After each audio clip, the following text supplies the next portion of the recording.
No PowerPoint. Okay? The church will be the PowerPoint tonight.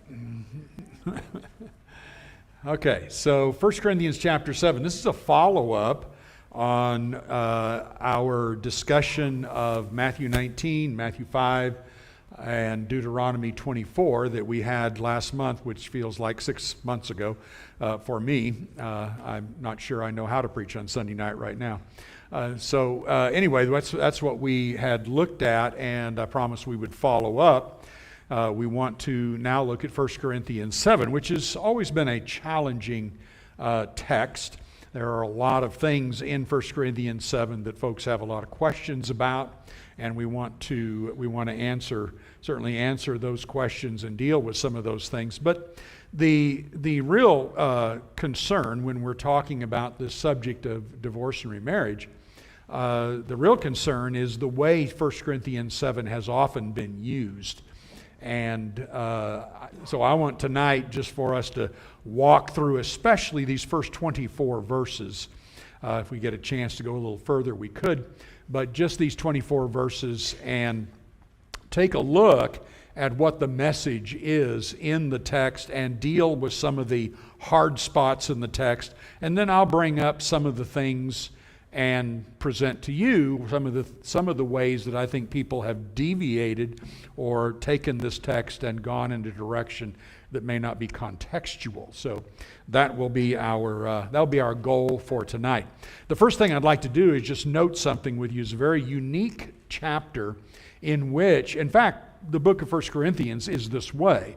You'll notice in 1 Corinthians, Paul's always giving you a heads up as to what he's about to talk about. He just seems to do it every single time, and he does so in this text. When you look at the text, you will notice that first off, you have the first section where he goes now concerning, and he does 1 through 5. And then verse 6, now he's going to transition to those who are not married. He starts with those who are, then those who are not married, and then and he goes through that. And then verse 10, now to the married. Verse 12, now to the rest. Verse 25, now concerning the betrothed, if you're reading ESV, or some versions translate virgins, and then concludes it with a general law or rule in verses 39 and 40. So you can see that pattern goes through here. One other pattern that I will notice with you is he's constantly saying, remain in this situation. Still keep doing this. Remain in this. Stay in this. And so 1 through 5, married people stay in a sexual relationship. Verses 6 through 9, if you're unmarried, stay unmarried. Verses 10 and 11, you're married, stay married. Verses 12 down through 24, in the state that you're in, stay in that state which is married to an unbeliever. Then verse 25 and following, if you're engaged, betrothed, or whatever, stay in that situation. Now you probably notice, if you've studied this before, there's exceptions in each one of those states. So it's a rule, and then there's always embedded an exception at certain spots in that. So you see this interesting pattern that goes through the entire text with this key word, remain or stay in a particular situation that he's talking about. All right? So there's our setup. Let's start let's start with reading together 1 through 5, and then I want to just give you a minute to think about what you believe is the main point of the text. What's the key point of the text? And here's the hard part. What was the question? Because the beginning is now concerning matters which you wrote. So they're asking Paul questions. So now you got to figure out, play Jeopardy, find out, you have an answer, what's the question, all right, and why, all right? So let's read 1 through 5 together. Now concerning the matters about which you wrote, it is good for a man not to have sexual relations with a woman. But because of the temptation to sexual immorality, each man should have his own wife and each woman her own husband. The husband should give to his wife her conjugal rights, and likewise the wife to her husband. The wife does not have authority over her own body, but the husband does likewise. The husband does not have authority over his own body, but the wife does. Do not deprive one another, except perhaps by agreement for a limited time, that you may devote yourselves to prayer, but then come together again, so that Satan may not tempt you because of your lack of self-control. All right, take about 60 seconds. Mark anything in there that you think is important to look at and discuss, but mainly try to see what's Paul's main point here and what was their question. All right, there's 60 seconds. You should know everything there should be to know, right, in that take, just from 60 seconds. All right, can anybody figure out, what would you figure out is the primary question, or why is Paul having to answer this? Can you figure out what the question is, what the problem is? My mind goes back to when they were questioning Jesus, can a man divorce his wife? That is something that entered my mind. Okay, but do you see anything in 1 through 5 that talks about divorce? No. Okay. So I'm not sure that's there. Okay, we might see something a little later on that. Adam. It seems to me that they wrote asking him, should husband and wife abstain from sexual relations? Yeah. Ostensibly because it's a carnal thing, and so should we just abstain from all carnal things? And his answer is nope. Nope. That's exactly right.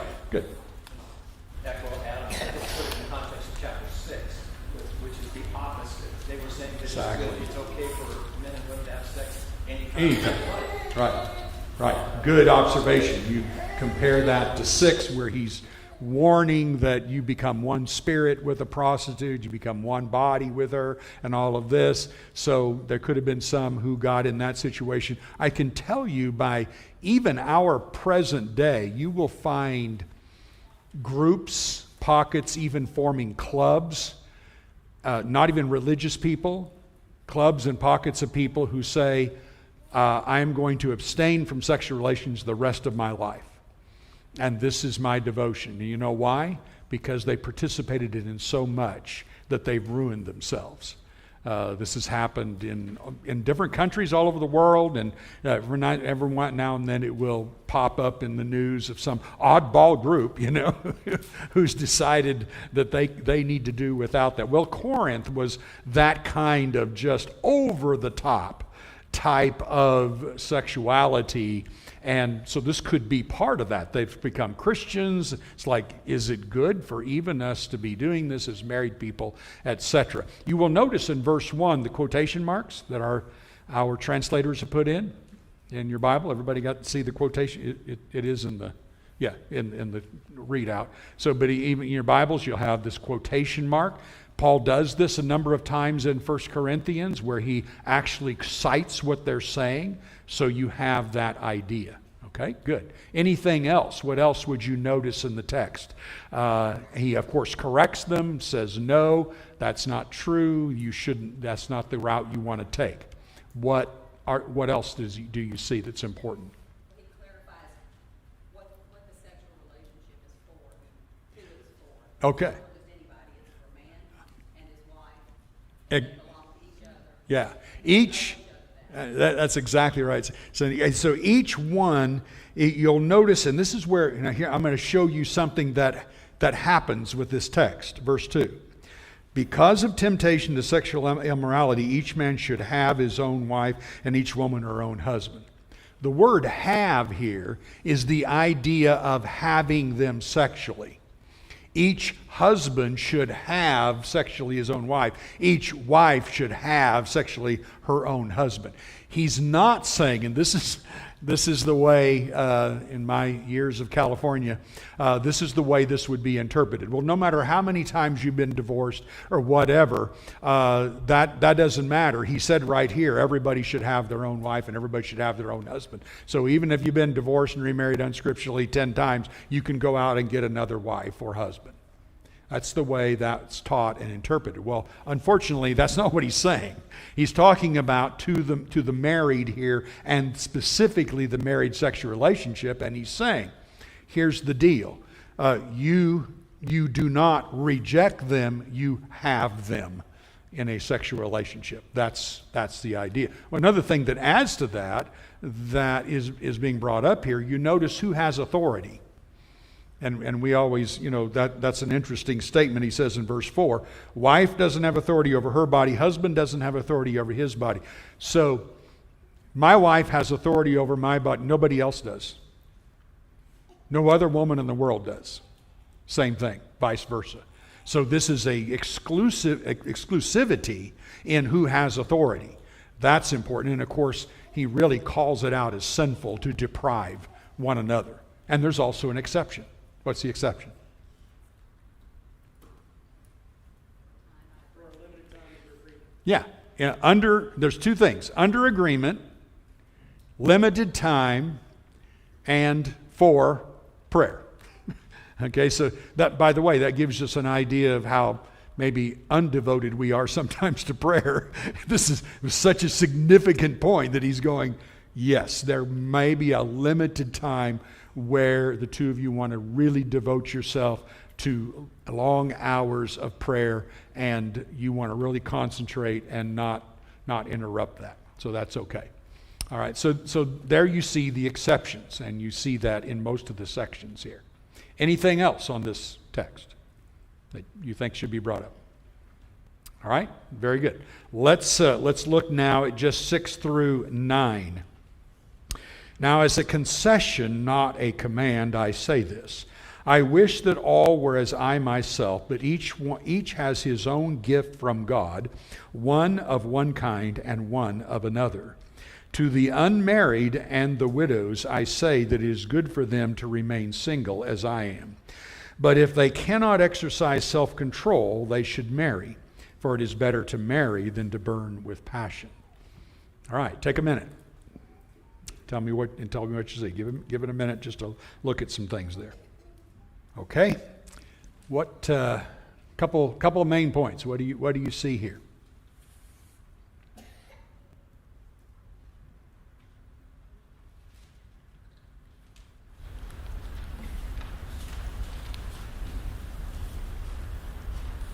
To me, it seems like it's a benefit that you stay single, is what he's trying to say. Right.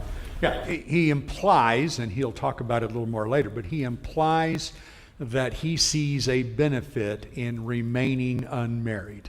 Okay? Anything or words in the text that indicate something about that benefit. By the way, Roman Empire period of time, nobody really thought about that as a benefit. That was off the radar. In fact, read something this afternoon that the Roman government insisted that everybody get married, and you were in some cases fined if you did it. So it was not seen as a real great thing to not get married. All right. So here he's saying there's something good about it. Okay. Can you see a word in there that would indicate part of the benefit? It's a gift. It's a gift. So, single people, even single people who would really like to get married, and there's nothing wrong with obviously doing that, but he says you need to count your gift. You need to see a blessing in this. That is just an interesting statement in itself. Recognize a gift you have been given, and then realize a way to use your gift that God has given you. That's a more positive perspective, isn't it? It's not a curse. It's not a punishment. It's not a you're not worth something. It's not any of those things. It's a gift. And so there's something beautiful just about him talking in that way. In fact, he says it's something that can be better than marriage in some situations. Adam. Which could be instructive as to how we address those who are single and how we treat that state. And if it's acceptable to be single long term and forever, or if we all have a desire to change that. Yeah, and I think that's very, very true. and sometimes we just fall into a habit of relating, if we're married, relating easier to other married people and not thinking about the value of those who are single. And obviously in the body, there is great value all the way around. Everybody has tremendous value, is gifted to bring something to the work of the Lord. And we need to recognize that, and we need to value that. I mean, look at Paul.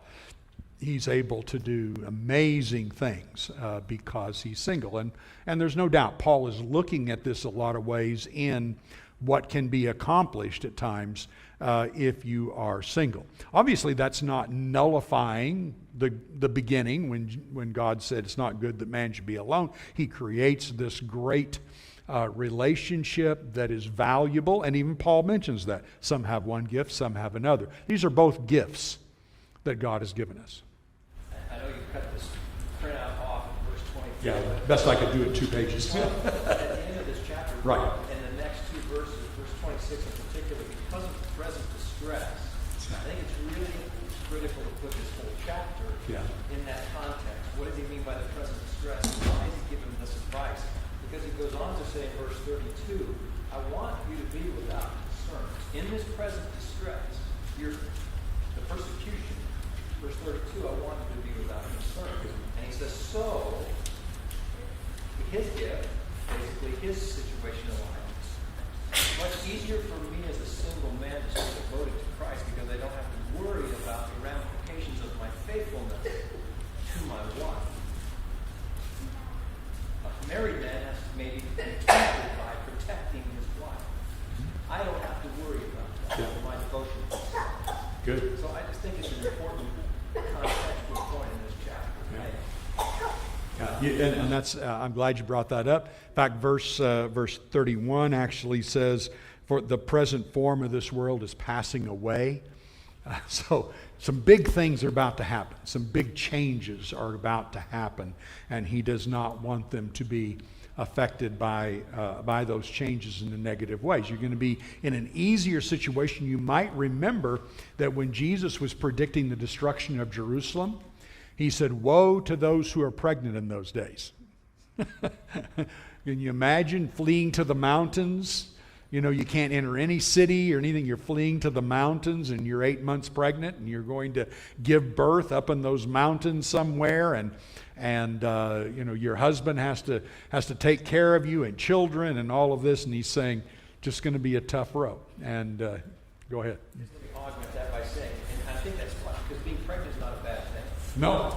Being married is not a bad thing. No. He's going on and saying this is what the way God intended it to be. Yeah. It is the way that God intended it to be.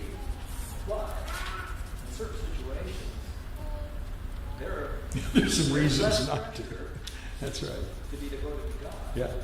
Just for concern about you. Yeah, that's exactly right. Notice verse 6. What is his emphasis there? This is not a command. Okay? This is by concession, meaning the Lord has allowed me to give you some advice here, give you some heads up. This is not a command. You don't have to worry about sinning if you decide to marry. In fact, what's the circumstance by which you should go ahead and marry? What? You lack self-control, okay? So he's already talked about how to have self-control in a marriage back in 1 through 5. The conjugal relationship between husband and wife that's regular maintains self-control. So now he's saying, what's your gift? If you do not feel like you can do this, and it's better than to marry, as people used to say when they read the old King James Version, because it just said better to marry than to burn. So people always said better to marry than to burn in hell. And I think marriage is a little higher than that, but no, burn with passion was the idea, and the newer versions point that out. So yeah, what Paul's saying, you don't need to be in a situation where you're burning with passion, so certainly seek to get married if that is at all possible for you. So there would be that situation as well. Okay? Any other thoughts, questions on that particular text? All right. Let me mention just something by, I think, experience and just knowledge over the years, and I find this in talking to others as well. If you're thinking, what about me who's single and I have passions too, but I can't find somebody to marry, or all those kinds of things. In my experience, and I think the experience of most people, to maintain purity when you're single is in some ways easier than to maintain purity after you're married, because now you have experienced the sexual relationship, and now your eyes are opened and you're more aware, and that's why he's talking about husbands and wives. You need to really maintain this relationship. I find in myself it was not that difficult to stay pure before I got married. I don't know what it was about anyway. I hadn't participated in that. So it was much easier to think in terms of, hey, that's the way it is. Once you get married in your regular sexual relationship, you are more aware of your own desires. And once you've participated in that, it is very much like you've eaten some potato chips and now you want more potato chips. And so there's something to be said about that as well. I almost could say the Lord said I could do that by concession, like Paul said, maybe. But that is, I think, a point to also realize. If you're single, purity can help you maintain purity and keeping yourself from those things. And I think especially of young men, and not just young men, but even older, who participate in pornography and things like this, and then give the excuse that, it's those passions. No, you're creating the passions. You're exacerbating it. You're making it worse. Keep your eyes where they ought to be. You'll have a whole lot easier time in dealing with those things. Okay? So just a little side note. Let's look at 10 and 11. This is just 2 verses, but there's some challenges here. Tell me what they are. To the married I give this charge, not I, but the Lord. The wife should not separate from her husband. But if she does, she should remain unmarried or else be reconciled to her husband, and the husband should not divorce his wife. Okay. Name a couple of problems in this text, or challenges in understanding the text. It says should not, and then it says, but if she does. Okay. Yeah. Huge. What are you talking about, Paul? I mean, let's just all make an agreement that when we get to heaven, we're going to go, what was that passage about? You tell us not to do it, but then you say, if you do it, well. Weird. Okay? We're going to talk about that. Can you see something else that is a little tough? Why does it seem different for the husband? Pardon? Why does it seem different? Something's different for the husband. Okay, that's a good question. All right. What else? Very first line. Not I, but the Lord. What's that mean? Okay, yeah. So the Lord has already taught on this. That's what we studied last month. So this is something I'm giving you that the Lord has already talked about. He's already given this. And of course, you can go back to Matthew 19, Matthew 5, many other passages, and see Jesus teaching what a married people, and what did Jesus say? What God joined together, let not man separate.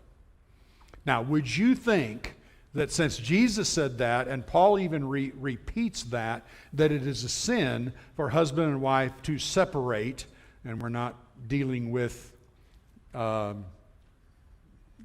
than the cause of adultery, okay? So would you say it was sinful to separate or get a divorce based on what Jesus said in Matthew 19 and what Paul repeats here? I see one head nodding up and down. The rest of the church is going, huh? I'm scared to say anything. It would be an absolute, wouldn't it be an absolute violation? I mean, it's just breaking the law. He said, don't do it.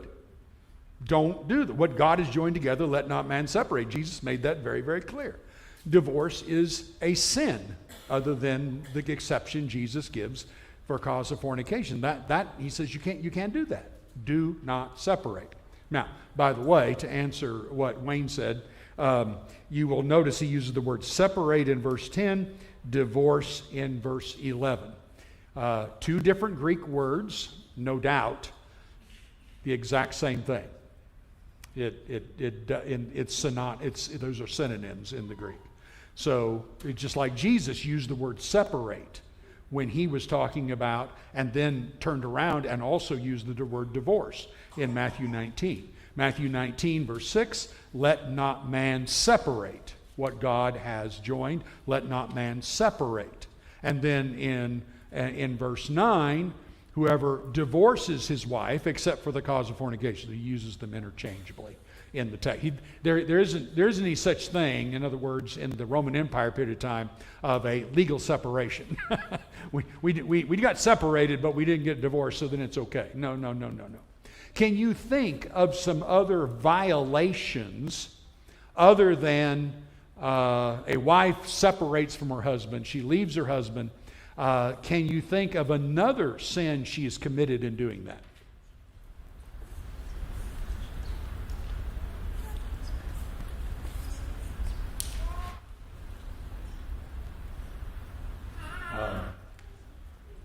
Drew. Is it talking about the first part of what we were just reading? Yeah, first 5 verses. You are not allowed to deprive your husband. You're not allowed to deprive your wife. So you not only are separating, you are then depriving them as well and leaving them vulnerable to sexual immorality. So there is another violation that is going on here. So it's not just, I'm not supposed to divorce. Now, I can tell you again, in my years of preaching, etc., many, many times, well, fortunately not tons of times, but a number of times, I have had a situation where a woman said, I'm sick and tired of being married. I mean, I got a fine husband. In some cases, I got a fine husband. He's okay. I just don't like being married. I just found out I don't like it. And so I don't want to ever get married again. I don't want to, but at least the Bible said that if I dump him, I can remain unmarried and I'm not sinning. And so that's what I'm going to do. Seen that a number of times. And seen Daddy take her home and go, it's okay, honey. If you want to live with me the rest of your life, you can do that. That's when you punch the dad, you're going, give me a break. What are you encouraging your daughter in that way? Come on, that's terrible. All right, but then you got to deal with this text. Because Paul says, but if she does, well, I'll give her 2 choices. Can't remarry. But she either remains unmarried or be reconciled. By the way, it doesn't say you either remain unbound or reconciled. Marriage in the New Testament refers to the relationship regardless of the legality of it. Herod married his brother's wife. And Jesus said, or John the Baptist said, it is not lawful for you to have her. But it was still called a marriage. There's a difference between being married and being bound. You may be married and not bound. You can be unbound and married, because it's just talking about the relationship. All right? Whoever puts away his wife and marries another commits adultery. Matthew 19:9. The marriage is adulterous, but it's still called a marriage. Make that differentiation. I used to hear people all the time say, did God recognize the marriage or not recognize the marriage? It's got nothing to do with it. God obviously recognized that it was a marriage. He just said it was sinful because he called it a marriage. See the difference? You'll meet yourself coming and going if you don't make that differentiation. Yes? Taking it one step further, I've heard the argument made where if there's a divorce in a marriage, or maybe regardless for the reason, or if it's not a divorce but not for sexual immorality, that in the eyes of God, that divorce is illegitimate because in the eyes of God, they are still married. Yeah, see, that's a bad way of saying it. God doesn't say it that way. If you get a divorce, it is a divorce in the eyes of God. It doesn't mean you're not still bound to each other. And if you marry somebody else, you did marry them. It doesn't mean you're bound to them. The very end of 1 Corinthians 7, verse 39, a wife is bound to her husband so as long as he lives. But if her husband dies, she's free to be married to whom she wishes. So you're bound as long as she lives. Romans 7, 2 and 3 actually states it as if while they're married, she joins herself to another man, she is called an adulteress. She's married to a new man. She's bound to her first husband. That's why it's adultery. So the difference between bound and marriage. Marriage is the relationship. Bound is the covenant that has not been broken. And God only allows that covenant to be separated based on immorality, sexual immorality. Make sense? Sounds like you're saying that if they get remarried, they're not bound to the second. That's exactly right. If they're still bound to if they got divorced for some other reason than sexual immorality, and that's what David Lee was saying. Well, again, listen to Matthew 19:9. Whoever puts away his wife, except for sexual immorality, and marries another, okay? You put away your wife, and you married another. And what did you do? You committed adultery. Why did you commit adultery? Because you're still bound. You did marry. That's the relationship. That doesn't mean you're bound. God has to join. God doesn't join if you didn't have a right to do so. So I'm just talking about terminology here because terminology is important when you talk about this. Using biblical terminology is important. Well, when he married another after putting away his wife, did God recognize it or not recognize it? Well, he just called it marriage. It is marriage. He just called it an adulterous marriage. Again, Herod and Herodias. John said, you married your brother's wife. Okay? God said, it's not lawful for you to do so. But he did marry her. He said he did. See the point? Yeah. Yeah. She had been married. He had been married. You know, they were bound to others. They didn't have a right to do those things. Okay? Adam. You still haven't addressed the issue there. Yeah, I know. So I'm just going to skip it. Okay, so let's walk through that a bit. There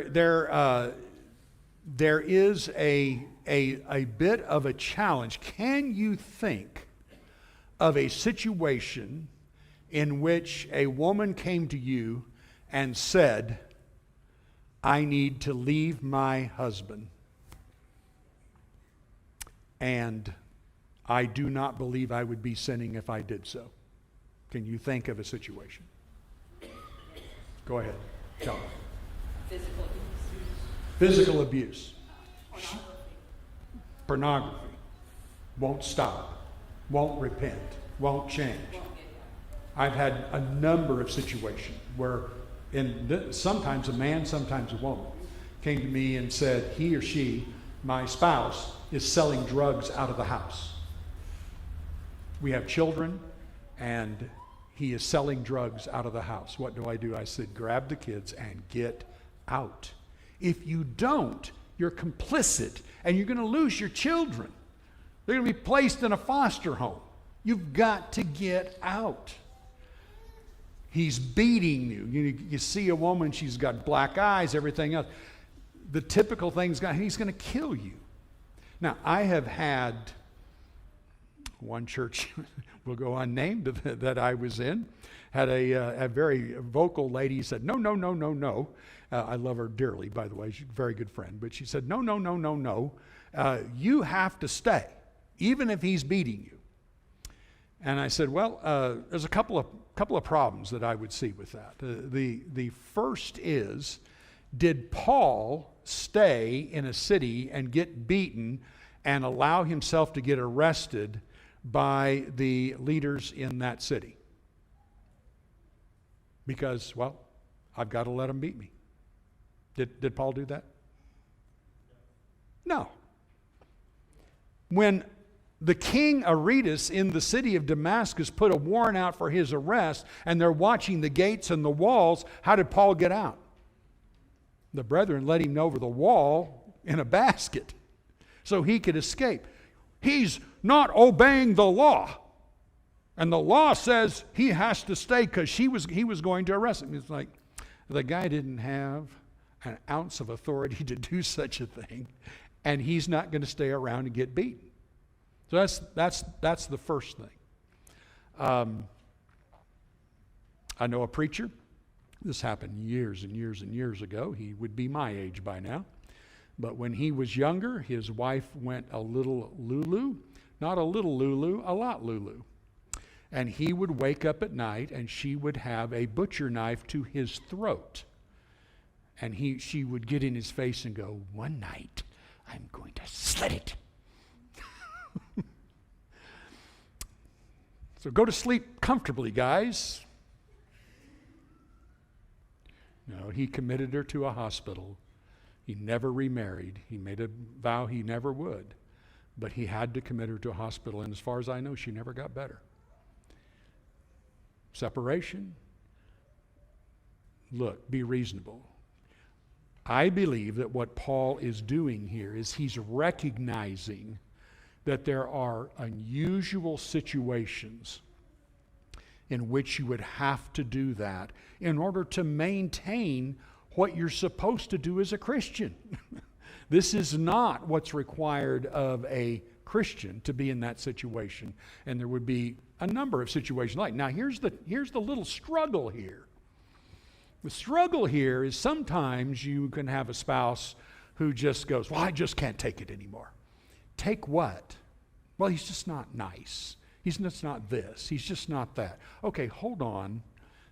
We all go through yucky things in marriage. He's not threatening you, or he's not, there's not these other things going on. So we have to be very, very careful here about, how far we take that, and some will.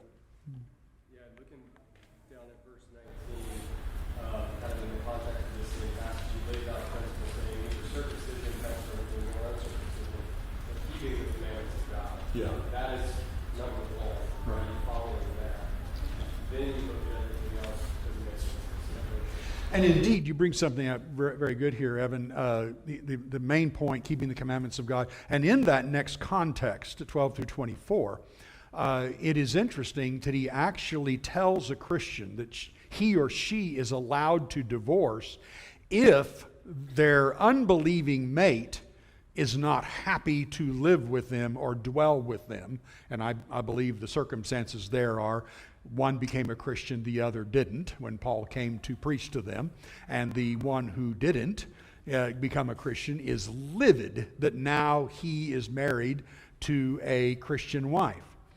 I've had this happen 2 different times in my preaching life, in which I converted one. I converted in one case, I think it was both cases. I converted the woman, and the man was just livid about it because they got married under the premise of going to bars and bar hopping and dancing and the whole nightlife thing and Nashville Broadway or something like that. That was their life. And then when she went, no, I'll be the best wife ever, but I'm not doing that with you anymore. And he said, I just gave her havoc, and finally just said, I don't want to live with you. And that was that. In both cases, the women continued to be faithful to God. Yes, Belinda.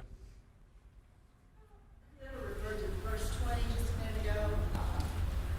A lady to remain in the situation in which he was called. I have a question, because the very next verse says, when he's called on a slave, does it concern you? Don't let it concern you. But if you can become pretty involved, you take the opportunity. If the slave, this is my question, if the slave were beaten, can he leave the relationship? Not according to 1 Peter. Yeah. So why would the wife be Yeah. allowed to leave if the slave cannot leave? And I understand. I understand that. That's always been a bit of a challenging question. But if you see, as a slave, to get out of that situation could mean death for you if you're caught or whatever. I mean, all I can say is Peter actually talked about in 1 Peter chapter 2, as I'm sure you well know, that was the situation of the slave. He did not repeat that to the wife, though, with an unbelieving husband in 1 Peter 3 when he followed up on that. So that's really the only answer I have for you, except to say we have many situations like Paul, etc., who literally broke the law in order to get away from a situation where he would have been beaten or killed. That's the best I can do. Adam, you have to add to that? Well, I think a difference might be that there was law governing how slaves and master relationships worked that didn't allow for a slave to separate in that way.